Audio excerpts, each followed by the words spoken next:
உங்க காட்டுல மலை என்ன விஷயம் அப்படின்னா, மென்மையான ஒரு மனசு நிறைந்தவர்கள். அவங்களுக்கு ட்ரீம்லயே இருப்பாங்க. லவ்ல காதல கற்பனையில் சந்தோஷம் அடையிறது அப்படின்னு சொல்லக்கூடிய ஒரு விஷயத்துல இந்த மாதிரி எல்லாம் நம்ம ஒரு லைஃப் பார்ட்னர் கிடைக்கணும். எதிர்பார்ப்புகளும் ஆர்வங்களும் ரொம்ப அதிகமா இருக்கும். என்னைக்குமே எது நம்மளுக்கு இல்லைங்கிறத விட எது நம்மளுக்கு இருக்குன்னு பார்த்துட்டோம்னா சந்தோஷம் அதிகமாயிடும். கண்டிப்பா அது ஒரு திருப்தி கொடுக்கும். அதுதான் திருப்தி கொடுக்கும். இந்த மக்களுக்கு எப்படின்னா எது இல்லையோ அதையே யோசிக்க விடு, அதுலயே உள்ள போறதுனால என்னைக்குமே இஷ்ட தெய்வதைய விட்டுறாதீங்க. யாரா இருந்தாலும் இஷ்ட தெய்வதைய விட்டோம்னா எதுவுமே நடக்காது. ஏன்னா இஷ்டமான ஒரு விஷயம் தெரிஞ்சாதான் நம்ம மற்ற வேலைகள் நம்ம செய்ய முடியும். அப்படிங்கிறதுனால இஷ்டமான தேவதையை பிடிக்கும் போதுதான் மற்ற தேவதைகள் நல்லா இருக்கும். பாரு எல்லாமே 8 வருது பாத்தீங்களா? 8ஆம் உயரம், எட்டி புடி, எட்டி பாரு, எட்டின தூரம் எல்லாமே கஷ்டம்தான். 8ஆம் உயரம், எட்டி புடி, எட்டி பாரு, எட்டின தூரம், ஐயோ அப்பா அப்படின்னு போகும். எல்லாமே கஷ்டம். ஆனா போயிட்டீங்கன்னா ஒரு சாட்டிஸ்பாக்சன் கிடைக்கும். அவங்களோட ஜாப் சார்ந்தோ அவங்களோட குடும்பத்துல உள்ள பிரச்சனையோ எல்லாமே ஒரு கொஞ்சமா கிளியரன்ஸ் நடக்கும். குரு பார்வை எப்படி இருக்கும் அப்படின்னா, ராசிக்கு உள்ள வரத்துக்கு முன்னாடி அவங்களோட ஜாதக ரீதியா ஏதாவது ஒரு சின்ன பிரச்சனைகள் இருந்தாலும் குரு பார்வையிடும் போது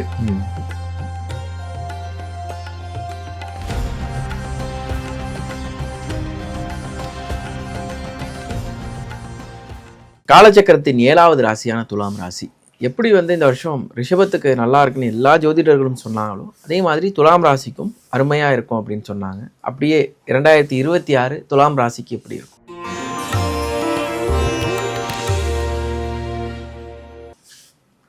துலா ராசி நேர்கள், துலாம்னாலே சும்மா மனசு பொங்கும். என்ன காரணம்னு கேட்டு, ரிஷபத்துக்கு எப்படி ஹார்ட் சம்பந்தமான டான்ஸு பாட்டு இதெல்லாம் வரும்னு சொன்னனும், துலாராசி நேர்களை நினைத்தாலே வாய்ஸே மாறும். வாய்ஸே மாறுமா? என்ன காரணம்னு கேட்டா, காதல் வந்துடும். ஓகே, ரொம்ப லவ்வபிள் பர்சனா இருப்பாங்க, ரொமான்டிக்கா இருப்பாங்க. கடல் சார்ந்த விஷயங்களுக்கெல்லாம் அவங்களுக்கு ரொம்ப போய் உக்காரணும்னு ஒரு விஷயம் தோணும். மென்மையான ஒரு மனசு நிறைந்தவர்கள். அவங்களுக்கு ஒரு ட்ரீம்லயே இருப்பாங்க லவ்ல. புரியுதா உங்களுக்கு? அதாவது காதல கற்பனையில் சந்தோஷம் அடையிறது அப்படின்னு சொல்லக்கூடிய ஒரு விஷயத்துல அந்த ட்ரீம் எல்லாம் நினைவுல வரணும், நல்லது நடக்கணும், அது இந்த மாதிரி எல்லாம் நம்ம ஒரு லைஃப் பார்ட்னர் கிடைக்கணும், இப்படி எல்லாம் நம்ம சந்தோஷம் அடைக்கணும். இது துலா ராசி மட்டும் இல்ல, துலா லக்னக்காரங்களுக்கும் இதுதான் மிகப்பெரிய ஒரு விஷயம் உண்டு. அவங்களுக்கு இந்த லைஃப் பார்ட்னர், லைஃப் சம்பந்தமான விஷயங்கள்ல ரொம்ப ஒரு எதிர்பார்ப்புகளும் ஆர்வங்களும் ரொம்ப அதிகமா இருக்கும். அதே மாதிரி அதோட சேர்ந்து சுக்கிரனோட வீடுங்கிறதுனால இவங்களும் பொதுவா ரிஷபம், மிதுனம், கன்னி, துலாம் இவங்க 4 பேர் அதிகமா இருப்பாங்க. எழுத்து, ஆற்றல், இந்த மாதிரி விஷயங்கள்ல. அதனால இவங்களும் இந்த ஹார்ட் அப்படிங்கிற ஒரு இதுல நிறைய பேர் இருப்பாங்கிறத சொல்லி துலா ராசியோட ராசி பலனை ஆரம்பிக்கலாம். துலாம் ராசி அப்படின்னு சொல்லும் போது 6ல தான் சனி இருக்காரு. ஒன்னும் பெரிய அளவுல பாதிப்பு இல்ல. அதுவும் மீனம் வீட்டுல தான் இருக்காரு. அதுவும் குரு பார்க்க போறாரு. அப்புறம் என்ன பயம்? உங்க காட்டுல மலை என்ன விஷயம் அப்படின்னா, 10ல குரு. 10ல குரு இருந்தால் பதவி போகும் என்று சொல்லுவார்கள். அதான் இதுவும் ஒரு பதட்டமான சூழ்நிலை தானே. பதட்டமா இருந்தாலும் எப்போதுமே தசாபுத்தியின் அடிப்படையில குருக்கு ஆளுமை இப்ப இருக்குதான்னு நீங்க ஏதாவது ஒரு அஸ்ட்ராலஜர்ட்ட பார்த்துக்கணும். அவங்களோட இண்டிவிஜுவல் ஆரோஸ்கோப்னு இருக்கு இல்லையா, அந்த இண்டிவிஜுவல் ஆரோஸ்கோப்ல குருவோட டாமினேஷன் இந்த வருதங்கத்துல இருக்கான்னு பார்க்கணும். அப்படி இருந்தா மட்டுமே இது நடக்கும். இல்ல கெட்ட புத்திகள் அவங்களுக்கு 10ல ஏதாவது நடந்த சம்பந்தம் இருந்ததுன்னா அவங்களுக்கு நடக்குமே தவிர்த்து மிச்சபடி எல்லாருக்கும்ங்கிறதெல்லாம் இது கிடையாது. ஏன்னா தனக்காரகனான குரு பகவான் அடுத்த 3 மாசத்துல திருப்பி 11க்கு வந்துடுறாரு. அதனால அவர் 10ல ஏதாவது ஒண்ணு செய்யலாம்னு நினைக்கும் போது திருப்பி ஜம்ப் ஆயிடுறாரு. 11ல ஏதாவது செய்யலாம்னு நினைக்கும் போது திருப்பி 10க்கு வந்துடுறாரு. சோ அதனால அவங்களுக்கு ஒண்ணு கெடுதல் பெருசா ஒரு ஏற்றம் இறக்கம் இருக்கும். பட் ஆனா பெருசா ஒரு டேமேஜ் ஆகிறதுக்கெல்லாம் வாய்ப்பு இல்லை. என்ன காரணம் அப்படின்னு கேட்டால், குரு பகவான் அப்படி ஷிஃப்டிங் அதிகமா இருக்கிறதுனாலையும் ரெண்டாவது விஷயம் அவங்களோட எண்ணங்களும் ஆற்றலும் எப்போதுமே மென்மையா தான் வச்சுப்பாங்க. டேக் இட் ஈஸி கிடையாது. டேக் இட் ஈஸின்னு சொல்றக்கூடிய கேரக்டர் வேற. இவங்க வந்து பொறுமையா இருப்போமே, என்னதான் நடக்கும் பார்க்கலாம், இருங்க பொறுமையா இருப்போம் அப்படின்னு சொல்லக்கூடிய ஒரு மென்மையான ராசி. ஏன்னா காதலுக்கு ஏற்ற ராசி இல்ல. காதல் பண்ணணும்னாலே பொறுமை அவசியம். கண்டிப்பா இந்த காலத்துல அவங்களோட அணுகுமுறையே அப்படிதான் இருக்கும். சோ அப்படி இருக்கும்போது அவங்களுக்கு நல்லது மட்டும்தான் நடக்கும். எந்த ஒரு இதுவும் தேவையில்லை. ராகு வந்து 5ல இருக்காரு. குழந்தை சார்ந்த இந்த விஷயம், குழந்தை சம்பந்தமான இந்த விஷயங்களுக்கு ராகு வந்து சதயத்துக்கு போகும்போது அவங்களுக்கு ஒண்ணு நல்ல ஒரு விஷயத்துல ராகு கேது வந்துருச்சுனாலே உடனே கெடுதல் நடக்குங்கிறதெல்லாம் கிடையாது.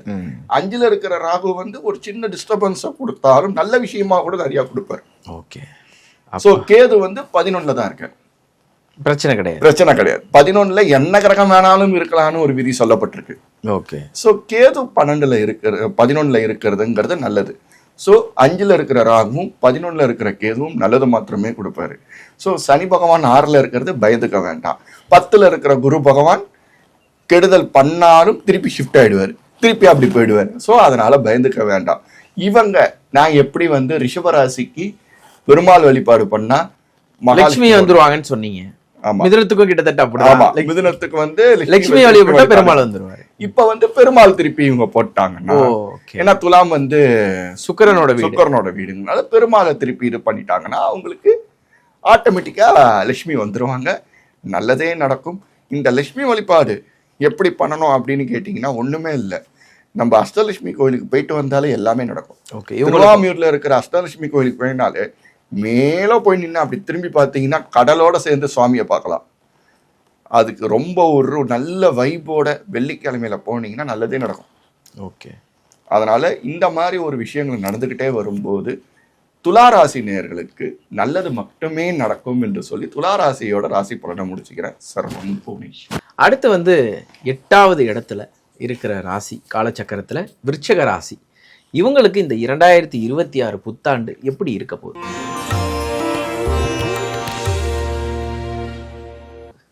விருச்சிகம் அப்படின்னு என்று சொன்னாலே அதாவது 3 நிலம் ராசி, அதாவது நெருப்பு, நிலம், காற்று, நீர்னு 4 வகையா பிரிக்கப்பட்டிருக்கு. அப்படி இருக்கிறதுல விருச்சிகமும் நீர் ராசி. விருச்சிகம் நீர் ராசி. ஏன்னா மீனம், கடகம், விருச்சிகம் 3மே நீர் ராசி. மீனம் வந்து கடல் சார்ந்த இடம், கடகம் வந்து இந்த ஆறு, காவேரி இந்த மாதிரி இருக்கு. இது வந்து இந்த குளம், குட்டை இந்த மாதிரி இருக்கக்கூடிய ஒரு தேங்கக்கூடிய தண்ணி இருக்கக்கூடிய ஒரு இடம். கிணறுன்னு கூட சொல்லலாம். டீப் டெப்தா போறது இல்லையா? கிணத்துல எவ்வளவு டெப்த் இருக்குன்னு யாராலையும் பார்க்கறதுக்கு முன்னாடி சொல்ல முடியாது. அந்த டெப்தா இருக்கிற ராசி வந்து இவங்க டீப்பா யோசிப்பாங்க. எதுவா இருந்தாலும் எல்லாத்துலயும் ஒரு ஆழ்ந்த சிந்தனை. 8 இருந்தனாலே பயப்படுவாங்க. ஆனா இந்த 8ஆம் விஷயத்தினால யாரை வேணாலும் கணிக்க முடியும் இவங்க இப்படித்தான்ட்டு. 8ங்கிறது நெகட்டிவ் சைடை மட்டும்தான் பாக்குறாங்க. 8ல ஒரு புதன் உக்காந்து அந்த புதன் நல்ல புதனா நல்ல அமைப்புல இருந்ததுன்னா அவங்களோட தாட்டோட வீட்டு பிரபஞ்சத்துக்கிட்ட பக்கத்து வீட்டுக்கு போயிடுற மாதிரி போயிட்டு வந்துருவாங்க. அந்த அளவுக்கு இருக்கும் அந்த ப்ராசஸ். அந்த அளவுக்கு இருக்கும் ஒரு பெரிய ப்ராசஸ். ஸோ அதனால 8னாலே பயப்படுவாங்க. 8வது ராசியாச்சு நம்போ அப்படின்லாம் பயந்துக்காதீங்க. 8வது ராசியா இருக்கிறதுனால தான் மற்றவங்களை கணிக்கக்கூடிய ஒரு மிகப்பெரிய திறன் உங்களுக்கு இருக்கு. இப்போ உங்களை நான் கணிக்கணும்னா அதுக்கு ஒரு திறன் தேவையில்லை.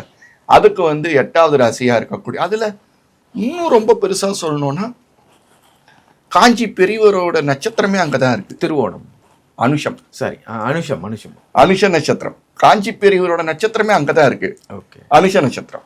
சோ அப்படி இருக்கிற அந்த அனுஷ நட்சத்திரத்துல இருக்கிற மகா பெரியவர் ஈஸ்வர சொரூபமான நட்சத்திரத்துல இருக்கக்கூடிய ராசியாவே பிறந்திருக்கீங்க இல்லையா? எப்போ இவர் அனுஷம் தானே சொன்னாரு, ஆனா நம்ம விசாகமோ இல்ல கேட்டயமாச்சு அப்படி யோசிக்காதீங்க. அவரோட ராசியாவே பிறந்திருக்கீங்களே. என்னைக்குமே எது நம்மளுக்கு இல்லைங்கிறத விட எது நம்மளுக்கு இருக்குன்னு பார்த்துட்டோம்னா சந்தோஷம் அதிகமாயிடும். கண்டிப்பா அது ஒரு திருப்தி கொடுக்கும். அதுதான் திருப்தி கொடுக்கும். இந்த மக்களுக்கு எப்படின்னா எது இல்லையோ அதையே யோசிக்க விடு, அதுலயே உள்ள போறதுனால இருக்கிறத விட்டுறாங்க. இருக்கிறத என்னைக்கு நம்மளுக்கு கண்ணுக்கு தெரியும்னா அதோட பார்வைக்கும் மற்றவங்களை கம்பேரிசன் பண்ணாம உங்களோட இதை மட்டும் பார்த்துட்டு வரும்போது நல்லதே நடக்கும். ஓகே. 5வது இடமான இப்ப கிரகத்தை வச்சு பார்த்துடலாம். 5வது இடத்துல சனி பகவான் வந்துடுறாரு. 5வது இடத்துல சனி பகவான் ஒன்றும் பெருசா ஒன்றும் இல்லை. குழந்தைங்க மூலியமா சின்ன சின்ன டிஸ்டர்பன்ஸ் இருந்தா கூட ஒரு பெரிய கெடுதல்லாம் கொடுக்க போறது இல்லை. ராகு வந்து 4ல இருக்கிறதுனால ஒரு விதத்துல கேந்திரத்துல அசுப கிரகம் இருக்கிறதுங்கிறது நல்ல ஒரு பெரிய யோகம். பெரிய வண்டி வாகனங்கள், பெரிய வசதிகள் இதெல்லாம் கிடைக்கும். சரியா? அதுக்கு அடுத்தது 9ல குரு பகவான் இருக்காரு, உங்க ராசியவே பாக்குறாரு. அப்பா அவங்களுக்கு கல்யாணம் நடக்கும். அப்பா மூலியமா பொண்ணு கிடைக்கிறதுக்கு, ஏன்னா 9ல இருக்கிறதுனால அப்பா மூலியமா பொண்ணு கிடைக்கிறதுக்கு வாய்ப்பு இருக்கு. எந்தவித கெடுதலும் இப்போதைக்கு அவங்களுக்கு வாய்ப்பு இல்லை. நல்லது மட்டுமே தான் நடக்கும். இந்த 2020 ஒரு புத்துணர்ச்சியான ஆண்டா மட்டுமே விருச்சிக ராசிக்கு அமையும் அப்படின்னு சொல்லி, அதை விட நீங்க கேட்ட அந்த அதிதேவதைன்னு வரும்போது நான் எப்படி மேஷத்துக்கு சொன்னனோ, இதுக்கும் உக்கிரமான தேவதையான முருகர், துர்கை, இந்த வழிபாடு அவங்க செஞ்சு வரும்போது என்னைக்குமே இஷ்ட தெய்வதையை விட்டுறாதீங்க. யாரா இருந்தாலும் இஷ்ட தெய்வதையை விட்டோம்னா எதுவுமே நடக்காது. ஓகே. ஏன்னா இஷ்டமான ஒரு விஷயம் தெரிஞ்சாதான் நம்ம மற்ற வேலைகள் நம்ம செய்ய முடியும். அப்படிங்கிறதுனால இஷ்டமான தேவதையை பிடிக்கும் போதுதான் மற்ற தேவதைகள் நல்லா இருக்கும். விநாயகர் வழிபாடு பார்த்து இஷ்ட தேவதை பார்த்துட்டு அதோட சேர்ந்த குல தெய்வத்தையும் பார்த்துட்டு இந்த தேவதையும் பிடிக்கும் போது பொதுவாகவே மேஷம் விருச்சிகம் இவங்க ஆட்டோமேட்டிக்கா பாத்தீங்கன்னா, நீங்க முருகர் கோயில்ல போயிட்டு நீங்க ஒரு மைக்கை வச்சு நீங்க என்ன ராசின்னு கேட்டீங்கன்னா மேக்சிமம் எல்லாரும் மேஷமா தான் இருப்பாங்க. அவங்களுக்கே தெரிஞ்சு போச்சு இப்போ மேஷமும் ரிஷினா முருகர் தான் பிடிச்சிக்கணும் அப்படிங்கிற அளவுக்கு ஞானம் உள்ள நேர்களா தான் இப்ப இருக்காங்க. நம்ம சொல்லும் போதே நான் அதாவது நம்ம தப்பா ஒரு கிரகத்தை சொன்னா கூட இவங்க இதுல சொல்லிட்டாங்களே அப்படின்னு கண்டுபிடிக்கிற அளவுக்கு ஒரு ஞானம் உள்ள நேர்களா தான் நம்மளுக்கு இப்போ வந்துட்டு இருக்காங்க. அது நம்ம ரொம்ப சந்தோஷப்பட்டுக்கணும். அப்பதான் நம்மளும் நல்ல ஒரு விஷயத்த வந்து கொண்டு சேர்க்க முடியும். அதனால விருச்சிக ராசி நேர்களுக்கு எந்த ஒரு இதுவும் இல்லை. முருகர் வழிபாடு பண்ணி அவங்களுக்கு கெடுதல் எதுவும் நடக்காது, 16 பெற்று பெருவாழ்வு வாழ்வாங்கன்னு என்று சொல்லி அவங்களோட ராசி பலனை முடிச்சுக்கிறேன். சர்வம் புவனேஸ்வர். அடுத்து வந்து தனுசு ராசி நேயர்கள், அவங்களுக்கு வந்து ரொம்ப டஃப்பாக தான் போயிட்டு இருக்கு. அப்படி இருக்கும் பொழுது சனி பகவான் வந்து அவர் என்ன மாதிரியான விஷயங்கள் அடுத்த ஆண்டு பண்ண போறார் அப்படின்னு அவங்களுக்கே தெரியல. 2026 அவங்களோட வாழ்க்கை எப்படி இருக்க?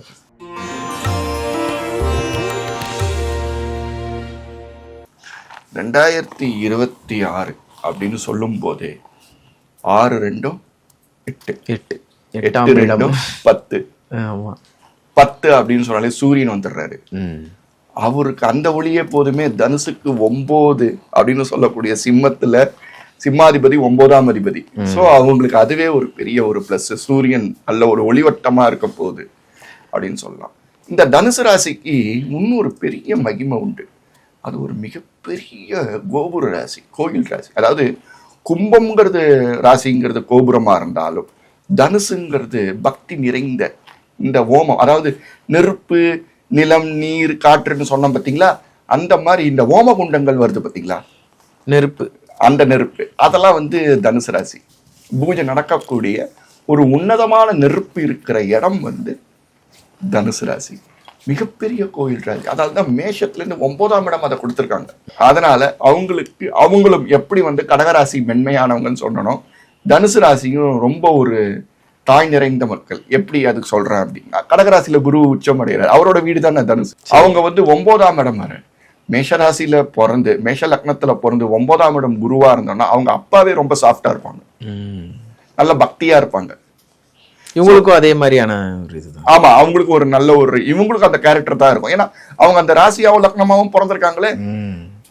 எப்படிலாம் நான் ராசி பலன் சொல்லணும், லக்னத்துக்கு சேர்த்து பார்த்துக்கணும். அதனாலதான் நான் திரும்ப ராசி லக்னம்னு சொல்லிக்கிட்டே இருக்கேன். சரி, அந்த ராசி லக்னத்துக்கு சேர்ந்தவங்களுக்கு எந்த ஒரு இதுவும் தேவையில்லை. 4ஆம் இடத்துல கேந்திரத்துல சனி பகவான் இருக்காரு.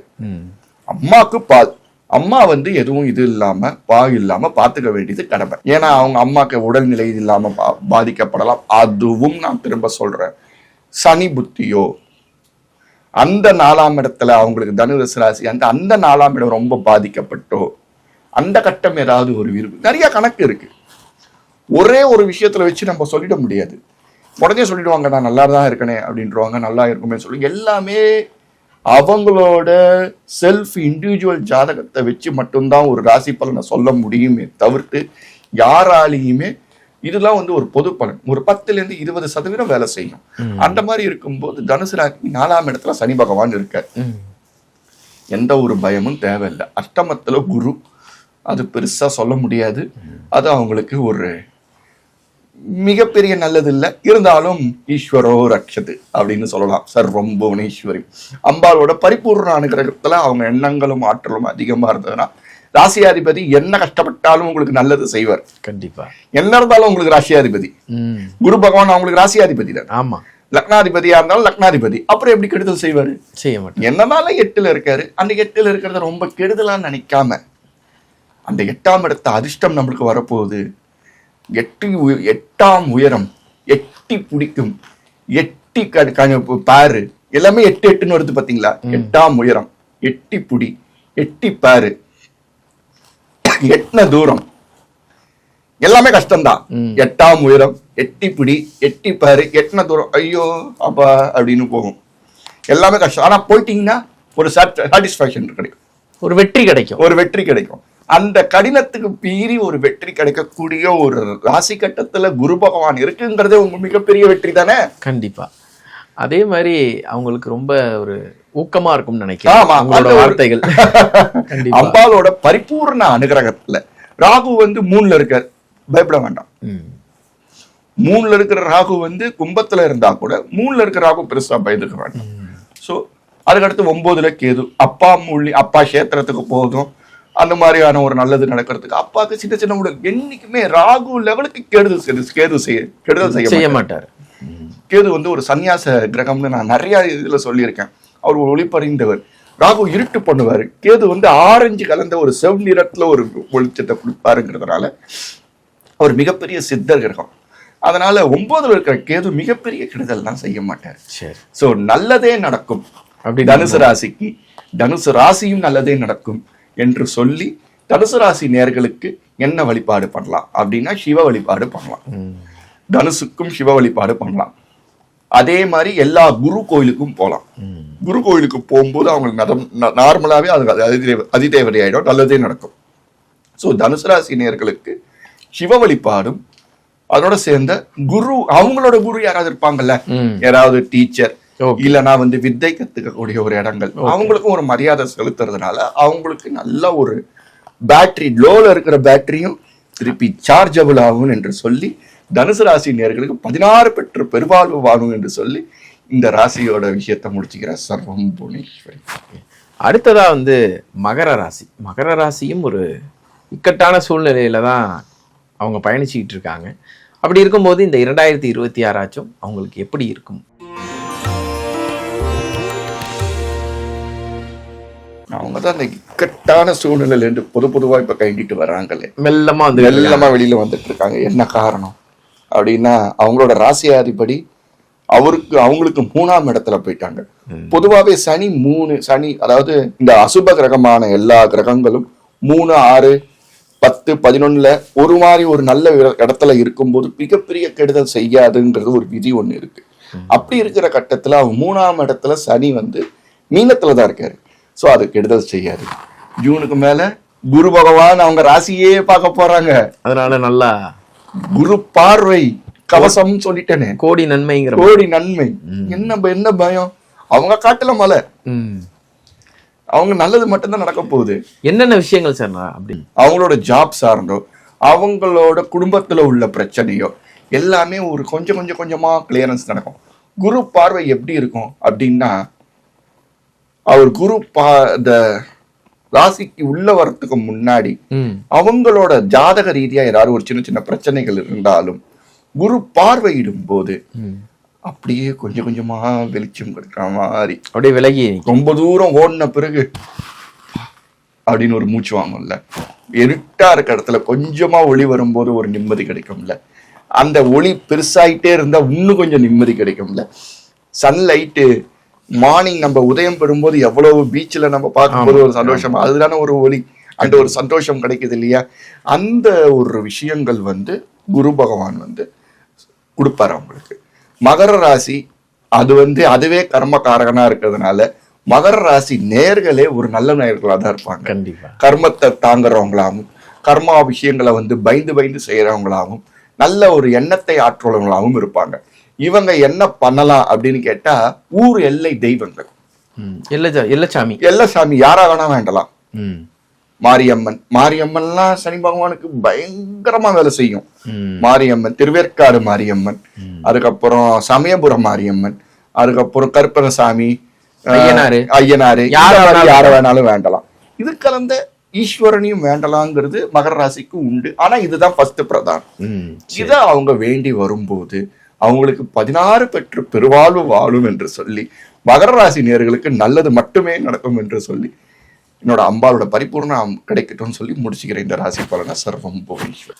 குமுறும் கும்பராசி நேயர்கள் கிட்டத்தட்ட ஒரு 2 வருஷமாவே சனி பகவான் வந்து அவங்கள போட்டு ஏதாச்சும் ஒரு விதத்துல கால் எடுத்து வச்சாலே கண்ணி வெடி வெடிக்குதுங்கிற ஒரு மனநிலையில இருக்கிறவங்களுக்கு ஏதாச்சும் ஆறுதலா சொல்லுங்களேன் இந்த 2026ல.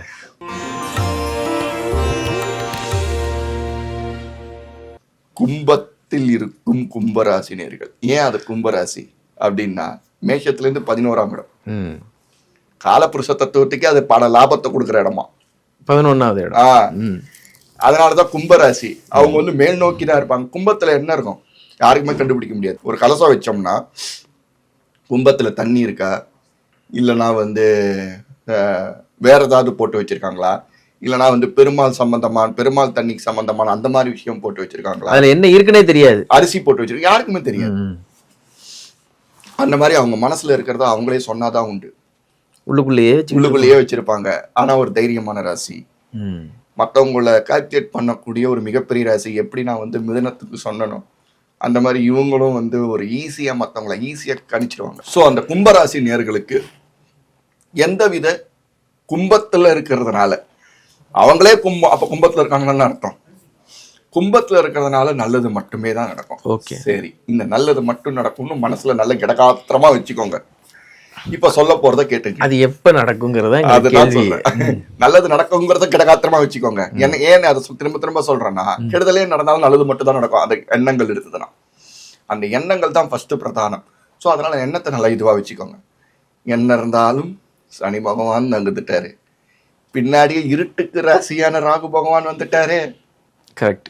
இருட்டு ராசி வந்து ராசியிலையும் லக்னத்திலையும் எப்பப்பெல்லாம் ராகு வராரோ மனசுல ஒரு அழுத்தமும், சனியை விட மனசுல ஒரு அழுத்தமும், கெட்ட புத்திகளும், கெட்ட சகவாசம் மூலியமா நம்மளுக்கு ஒரு லசனம் எல்லாத்தையும் கொடுத்துருவாரு. ஆனா ஒரு மிகப்பெரிய ஏற்றுமை. ராகுனாலே பிரம்மாண்டம். அதான் சொல்லுங்க, ராகு போகும்போது தூக்கி கொடுத்துட்டு போயிட்டே இருப்பாரு. ஆனா அதே சமயத்துல அவர் கொடுத்தாலும் பிரம்மாண்டம். சும்மா சாதாரணமான ஒரு டீ கடைலாம் கிடையாது, ஸ்டார் ஹோட்டல் தான். அதுவும் 5 ஸ்டார் 6 ஸ்டார் 7 ஸ்டார் தான், சாதாரணமாலாம் கொடுக்க மாட்டாரு. ஸோ அப்படிப்பட்ட ராகு பகவான் ராசியிலேயே இருக்கிறதுனால ஒரு சின்ன ஒரு வார்னிங் மட்டும் கொடுக்குறேன். நீங்க எந்த செயல் செய்தாலும் உங்களுக்கு பின்னோக்கு ஒரு வழி இருக்குமான்னு மட்டும் பார்த்து செய்யுங்க. பின்னாடி ஏதாச்சும் ஆயிடக்கூடாது. அந்த ஒரு எண்ணங்கள் மட்டும் இருந்துட்டாலே மட்டும் போதும். பின்னாடியே உங்களுக்கு சப்போர்ட் பண்றதுக்கு குரு பகவான் வந்துகிட்டே இருக்காரு. இப்போ இருக்கிற குரு பகவான் கடகத்துல இருந்தாலும், அதாவது நம்ம ஜூன் மாசத்துக்கு மேல கடகத்துல இருந்தாலும் அவங்களுக்கு முதல்ல 6 மாசத்துக்கு மேலதான் இன்னும் நல்ல பலன். நம்மளோட ராசியில கும்பராசிக்கு ஒரு 6 மாசத்துக்கு மேல, ஜூன் மாசத்துக்கு மேலதான் நல்ல பலன். சரியா? ஆனா அவங்க அடுத்த 3 மாசத்துக்கு அப்புறம் சிம்மத்துக்கே வந்துடுறாரு. ஒரு 3 மாசம் இருப்பாரு, சிம்மத்துக்கு வந்துரு. அப்போ ஒரு 3 மாசம் இருப்பாரு. அப்ப சிம்மத்துக்கு வரும்போது இன்னும் சூப்பரா அவங்க ராசியவே பாக்குது.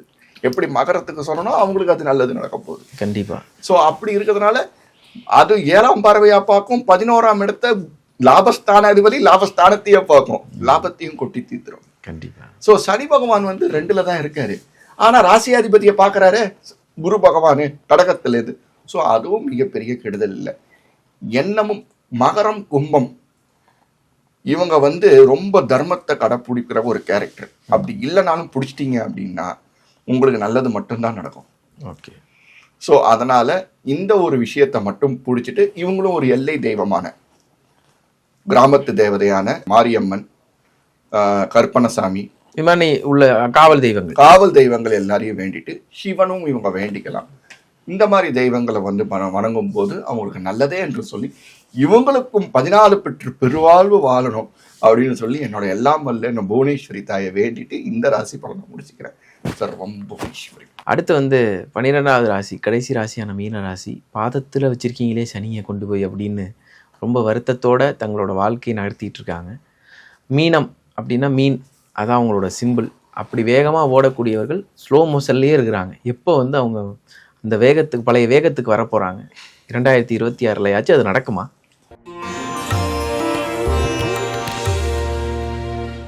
மீன ராசிங்கிறது ஒரு அபூர்வமான ராசி. என்னன்னா அவன் எல்லாத்துக்கும் ஒன்று சொல்றான்னு பார்த்தா எல்லாத்துக்குமே கடவுள் ஒன்று அபூர்வத்தை கொடுத்துதான் அமைச்சிருக்காரு.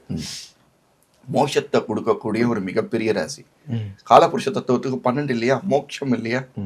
ஸோ அவங்களுக்கு மோட்சம்லாம் ரொம்ப ஈஸியா கிடைக்கும். மீன் நீங்களே சொல்லிட்டீங்க, மீன் போல கண் புடவை என்ன அம்பாள், மீனாட்சி அம்பாள். அதனாலதான் அவர் பேர் மீனாட்சின்னு பேரு. அதனால அவங்களுக்கு வந்து ஒரு தைரியத்தையும் ஒரு பக்கத்தையும் கொடுக்கும், இன்னொரு பக்கம் நிதானத்தையும் கொடுக்கும். ஏன்னா குருவோட ராசி.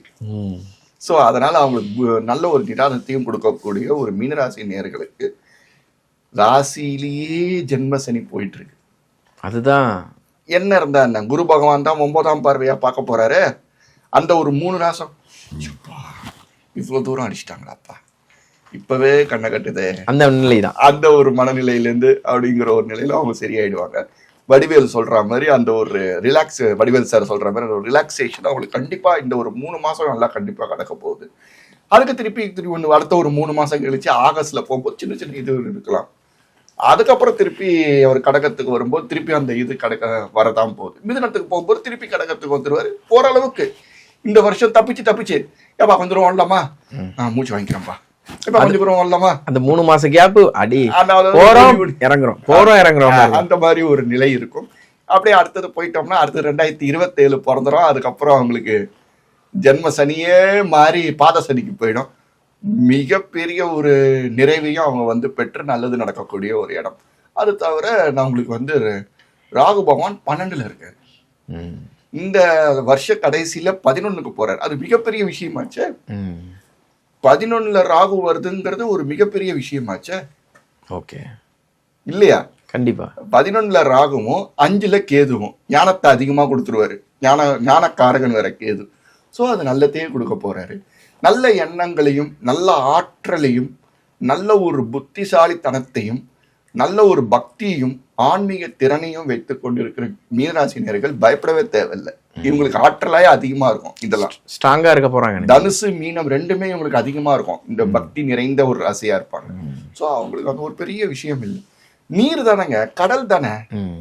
கடல் என்னைக்குமே உங்களுக்கு வந்து ஒரு இடத்துல நிக்காது. தண்ணி நீங்க கூட்டினீங்கன்னா நிக்காது. அதனால அவங்க மனசு போயிட்டே இருக்கு அப்படின்னு உங்களுக்கு ஒரு எண்ணத்துல உள்ள கேரக்டர் தான்.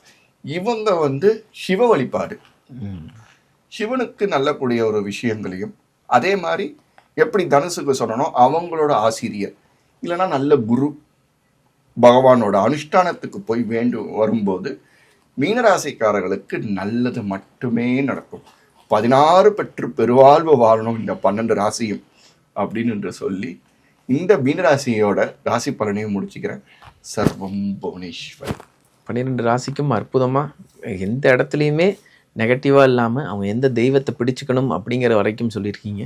உங்களோட நேரத்திற்கும் உங்களோட வார்த்தைகளுக்கும் ரொம்ப நன்றி. அதாவது 12 ராசிக்கு சொல்கிறத விட அவங்க எண்ணத்தை நல்லா வச்சுக்கணுங்கிறது தான் என்னோட எண்ணம்.